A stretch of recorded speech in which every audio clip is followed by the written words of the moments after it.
Contrary to popular belief, there are scarier things in this world besides me with no facial hair and killer clowns. We got llamas. You see it? Right, Bella? Yeah. Llamas.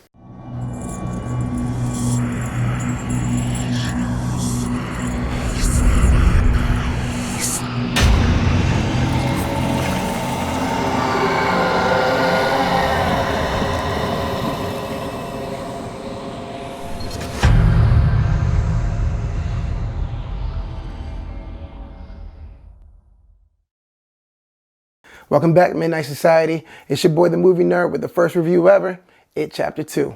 So It Chapter 2, just like the original film, takes place 27 years after the events of the first movie. You see the kids from Derry all grown up, living separate lives. The casting in this movie is on point. Some of the adults in this film, I promise you, are literally the kids blasting into the future, playing the role. If you took Jack Grazer and James Ransom,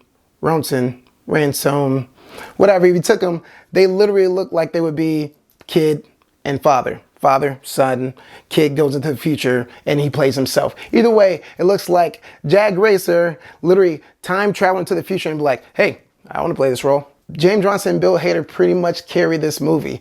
Hilarity wise and just character building wise. Pretty much without them in the film, it'd probably be dead. In the first act, when the Losers Club comes together for the first reunion, you really see James Ransom and Bill Hader interact with each other, and it is magical. Don't get me wrong, James McAvoy, Jessica Chastain, they do a great job in this movie, but literally Bill Hader and James Ransom carry this entire movie when it comes to the roles of supporting actors. Bringing that childhood comedy from the first one to this one is like 27 years never even happened. Like they just picked up where they left off. The reunion is probably one of my favorite parts of the movie, just seeing them come together, interacting as adults, but they're acting like the kids that they were when they were younger, not having seen each other for 27 years. The adult actors did a great job portraying the older version of themselves. Bill Hader is still funny. James McAvoy is still stuttering. The role of Mike, played by Isaiah Mustafa, I didn't really like. He came off a little bit too preachy, a little bit too over the top. Give or take, he's been living in Derry the last 27 years, so he hasn't really had a chance to go out and forget everything that's happened. There's one scene in this movie, no spoilers, I promise, where it's an old lady. I freaking hate old ladies. Old ladies creep the hell out of me. I don't know what it is about old ladies.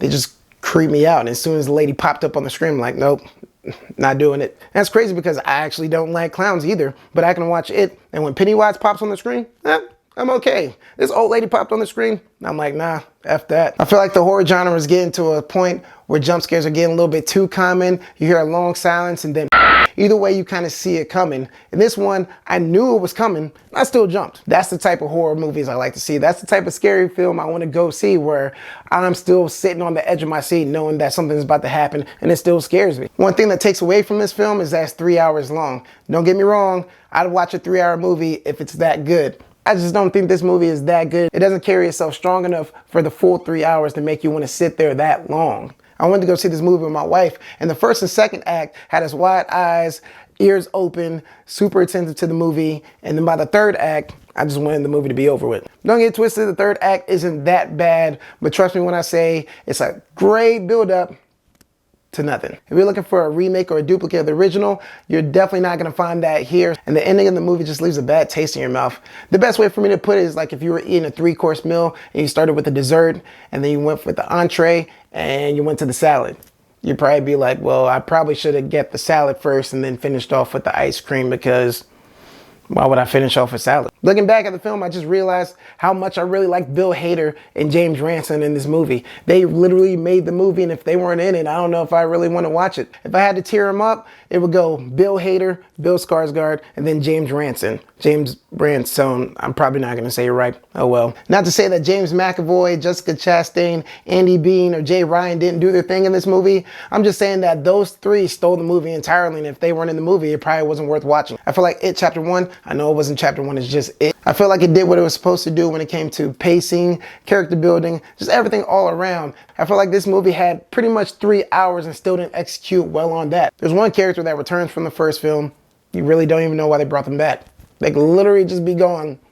It wouldn't affect the film at all. Don't get me wrong, James McAvoy, Jessica Chastain, Andy Bean, Jay Ryan, Isaiah Mustafa, Zach Morris, Saved by the Bell. Time out real quick. Zach Morris is trash. Isaiah Mustafa, I looked online just to see what he was in. I was like, this guy looks familiar, but I don't know any movies he's been in. Old Spice. the freaking Old Spice man, Mike.